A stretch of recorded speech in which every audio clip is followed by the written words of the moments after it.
Can you imagine being injected with thousands of types of performance-enhancing substances, and now preaching that the vaccine against COVID is dangerous for human beings?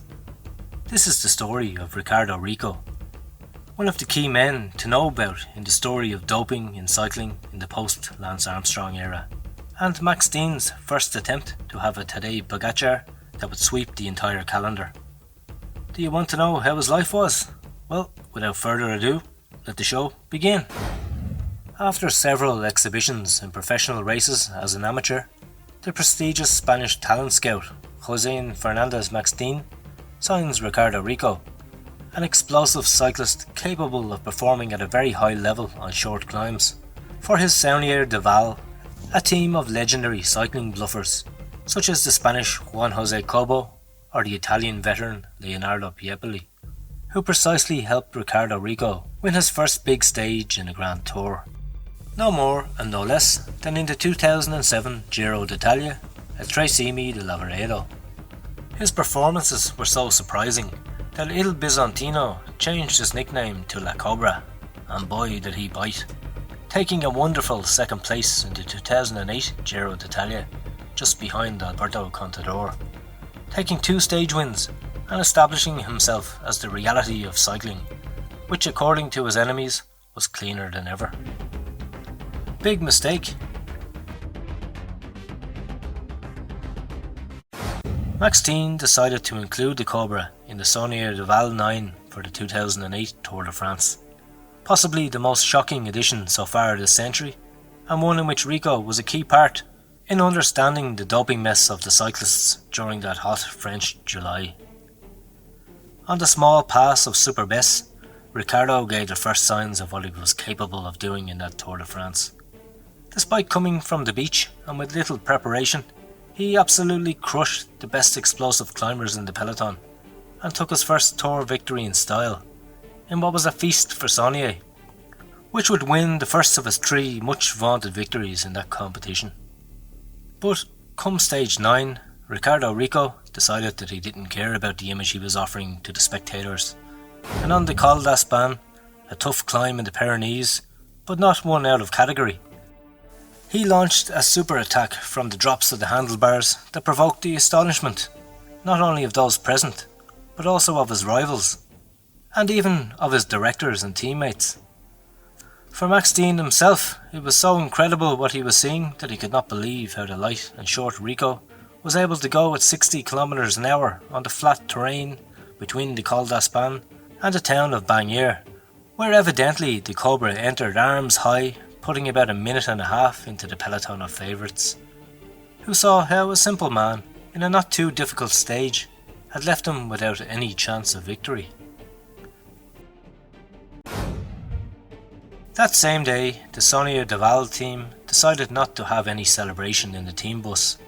The directors did not believe what Rico had done, and told him to please try to cut down on what was left in the tour, and decided to accept an offer from the Tinkoff team to transfer him the following season to the team of the Russian billionaire.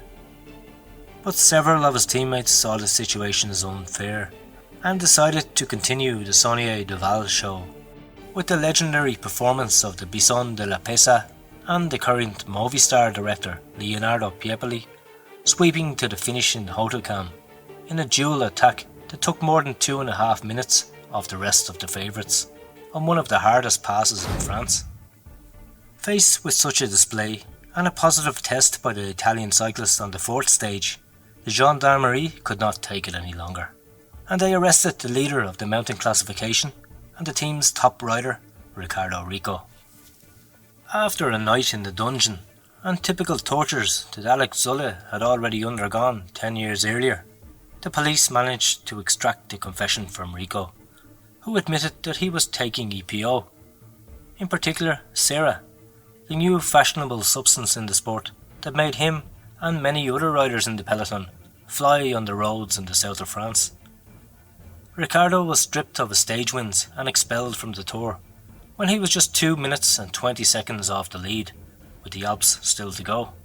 It was the first blow suffered by the then young Italian cyclist, who was suspended for 2 seasons. In 2010 he returned to the ranks of the modest Ceramica Flaminia team in the second division, and it did not prevent him from taking victories in Italian one-day races, and even a stage in the Giro del Trentino in front of the best of the peloton. The Italian tifosi were crazy about the return of their star rider, and celebrated his move to the Dutch outfit Vacansoleil at the end of the season, as if the prodigal son had a chance to try for victories in the most prestigious races of the championship. What they didn't know was that Cobra was going to continue his doping experiments, and even take them to the extreme. At the beginning of the 2011 season, Riccardo Riccò was rushed to the hospital in Modena in a critical condition. The rider, in an act of supreme intelligence, underwent an auto-transfusion of blood for his first goals of the year. The problem was that the sachet that he wanted to inject into his vein had been left out of the freezer for 21 days. That's the problem with not having the money to have it stored by a prestigious doctor. And of course, it was already by now in a bad state. Obviously, his body reacted negatively, and thankfully the quick action of the doctors was able to save his life. Rico was banned for 12 years, and later for life, so that he would not return to top-level cycling, and at the same time protect his life.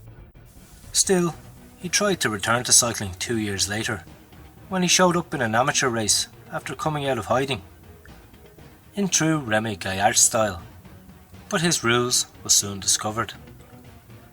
After this last spectacle, he gave up cycling, and today he works as an ice cream man in a small store in the Canary Islands in Spain. But if Riccardo Riccò has been in the news in recent months, it has been because of his not very understandable stance of not getting vaccinated against COVID-19, even encouraging his followers not to get vaccinated. Curious for someone who was on the verge of death by transferring his own bad blood. A character to remember, this Riccardo Riccò.